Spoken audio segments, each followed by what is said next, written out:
Hindi lang mga pasabog na revelasyon, kundi pati mga bagong character at set ang dapat abangan sa mas kapanapanabik na Encantadia. Tampok din ang mas pinagandang effects na first time mapapanood ang Philippine TV. Makichika kay Katatibayan. May malaking digmaan at kaguluhan na magaganap sa Encantadia na matutunghayan ngayong linggo. Kakambal nito ay mga revelasyon sa storya at mga ipapakilalang mga bagong tauhan. Isa na rito ang tinatawag na Mangkaw na isa rin sa mga magdadala ng ibang gulo sa Encantadia. Bukod dito, makikilala na rin ng mga Encantadix ang buong pagkatao ng dating mashna ng Lireo na si Akil.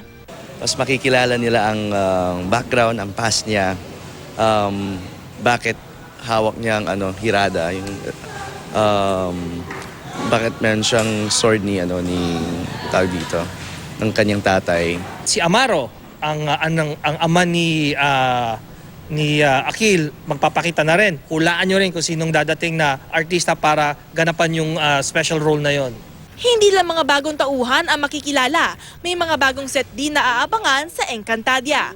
Makikita rin ang mas pinagandang CGI at effects na first time rin mapapanood on Philippine TV. We discussed what's for 2017 for Encantadia. It's very exciting. May mga nawala na magbabalik at merong galing dun sa una na magbabalik. Katatibayan updated sa showbiz happenings.